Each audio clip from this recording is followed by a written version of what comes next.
Let's grumble. In this video, we're going to talk about probably the biggest advancement in raising puppies in 20 years, what we refer to as a long-term confinement area. I have my little buddy Tim here helping us out in this video. Now this is a two-part series. The first one, this video is going to be about what it is, and we're going to have another video that's going to show you how to condition your puppy to want to be in here. Now basically a long-term confinement area is a fenced-in area in your house, a safe place for your puppy to hang out in. It should eat here, sleep here, and hang out in here anytime you can't directly supervise your puppy.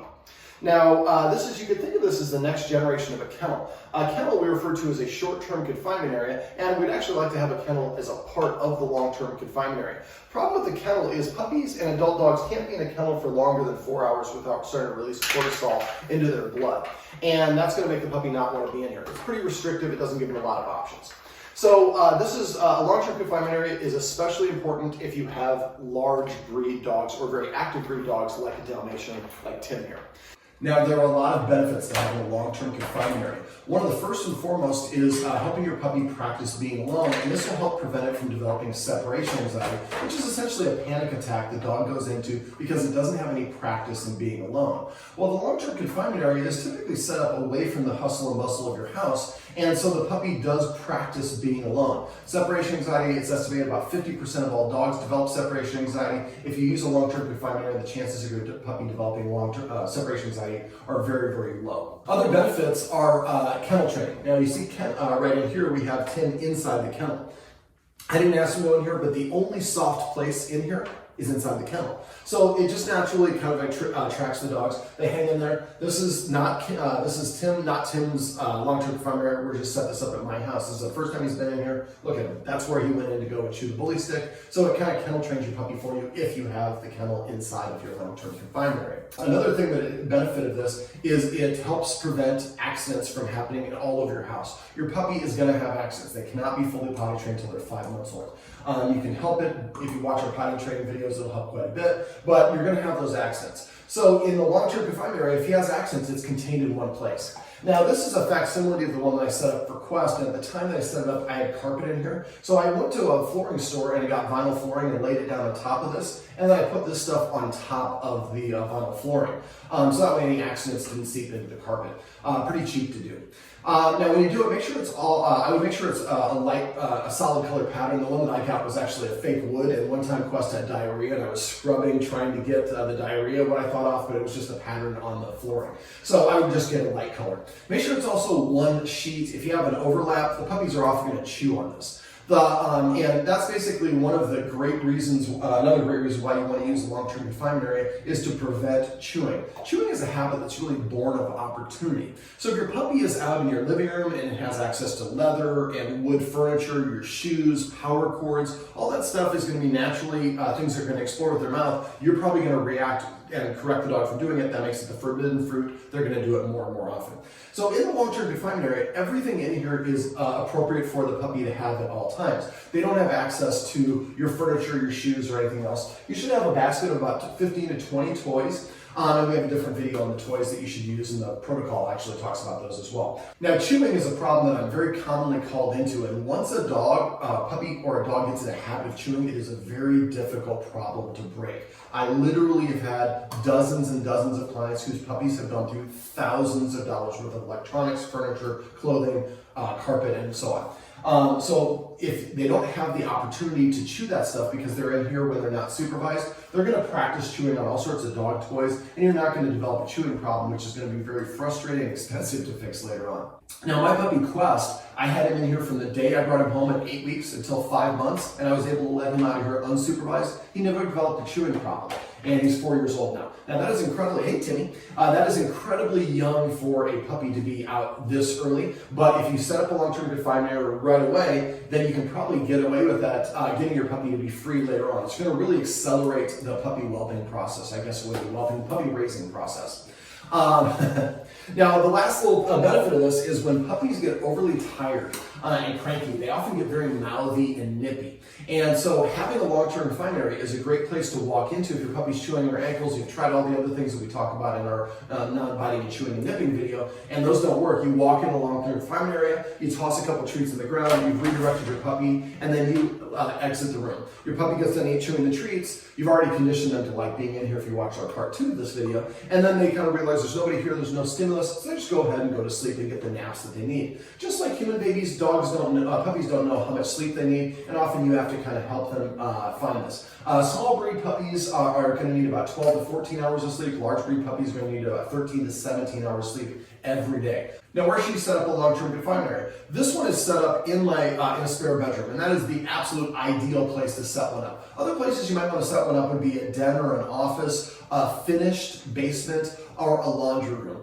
I would prefer that you, one other thing, when you do it, try to, if you can, set it up against the back wall here. So it kind of provides a little bit more rigidity. If the puppy jumps up on it into the middle of the room, they can sometimes slide around, especially if it's on hardwood floor. Now, you never want to put it in an unfinished basement, a furnace room, or somewhere for dogs to be completely isolated from the group, i.e. a room that you never use, would be looked at as a punishment.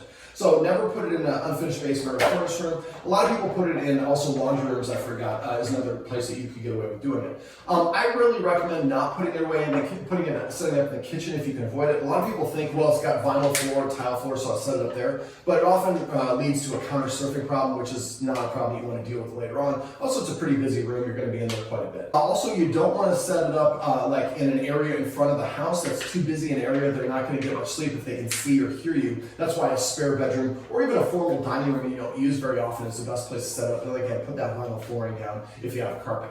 Now, you never want to use this as a punishment zone. This should be a positive, good place for your puppy to go. If you set it up right, they should naturally come in here on their own, especially if you follow protocol in our part 2 of this video.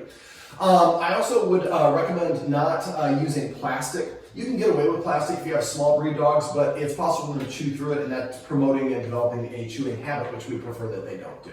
Now, there are essentially 2 types of this. So you can see over here, this stuff that has the frame around it is the more heavy-duty version of the long-term confinement area. This stuff behind me is not quite as rigid. Now, this stuff is about 40 to 60 bucks. The more rigid version is going to be about 100 to 120, 130 bucks. It's more expensive, but it is quite a bit more rigid. If you have a large breed dog, you're probably going to need the more rigid stuff. Small breeds, you can get away with this lighter stuff. When it comes to the height, try to get as high. It's better to have it too high than not high enough. If it's too high, it's not going to bother you. If it's not high enough and they're going over it, that becomes a problem. You should never lift your puppy over the long-term confinement area. Make sure you get one that has a door so that you can have your puppy go in and out. If you lift it over, you're kind of helping it practice going in and climbing the fence, and that's something that you don't want it to do. If your puppy does decide to do that, let your instructor know. We do have tips on how to stop that. Now, I essentially have a hybrid in here. I've got the less rigid stuff here in the back, and I've got the more rigid stuff in the front. Now, for some puppies, you don't actually need to have this here in the background. I have these blinds here. I want to have also a mirror, and I'm going to talk about the stuff we have in here in a sec. But basically, if you have power cables or crown molding and stuff like that, you might want to actually put this on the back wall. For some dogs, you might not need to. So that's kind of a give and take. Now, this is essentially a double. This is 2 of them set up together. For a large breed dog, this is a good, if you have the space, this is what I would recommend. If you have a small breed dog, it would be about half the space that you see in this camera shot, and that would be fine for a small breed dog. Now, if you don't have the real estate, you might not have a kennel inside of it. I would prefer you have the kennel, but I'd much rather have you have a long-term confinement area with no kennel than not use a long-term confinement area at all. Now, what else should be inside the long-term confinement area? I would recommend that you have a kennel if you can afford the space for it. And again, the only soft place should be in the kennel, so put your bed liner there. You want about 15 or 20 toys. We call this enrichment, so it's things for the puppy to do to keep occupied. And you can put them in the basket, but if they have them around the floor, that's totally fine. I like to also have a mirror in here. A lot of dogs have problems with reflections of light or their own seeing themselves later on in life, so setting stuff like this is a nice way for them to get that stimulation on a regular basis. And also have a water bowl. If you want to have puppy pads, that's great. Set them up in one place. I see a lot of people that cover the entire floor with puppy pads. That's not the idea. Puppies are going to have accidents in here. I don't really worry about it. Your puppy, like I said, can't be potty trained until they're 5 months. So if they have some accidents, that's totally fine. Just clean it up and police it up as needed. I have a security camera set up essentially where this camera is a little bit higher than the ceiling.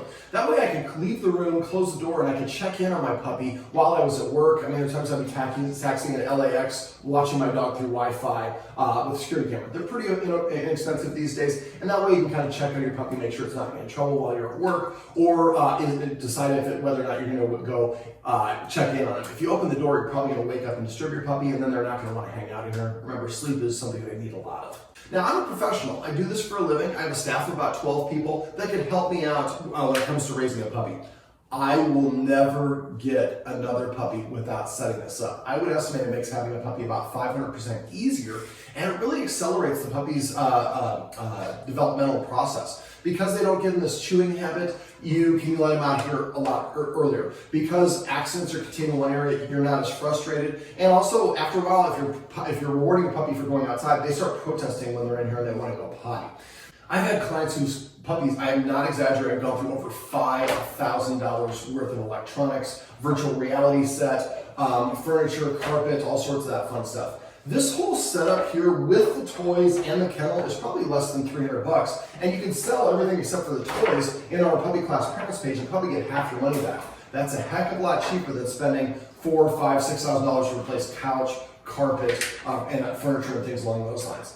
The thing about this is, I would say 90% of our clients who kind of disregard this and say, I don't need that, my puppy is fine, come back to us a couple months later and say, please, how do we set this up? And we have to say, I'm sorry, you waited too long. Once a puppy is bigger, they're going to try and either knock it down or try to climb out of it. So do yourself a favor, set up a long-term confinement area. The page that this is posted on, it's doggonproblems.com/puppyplaypen. If you're watching it at YouTube or somewhere else, go to that page. We have links to where you can buy the fencing, as well as there's going to be another video of the protocol on how to make sure that your puppy actually enjoys going in here. I promise you, this is going to be one of the smartest decisions you make when it comes to having a puppy. Well, this is my cute little buddy Timmy, and this is how you can. These are the benefits of setting up a long-term confinement area. Quest, you are a goofball.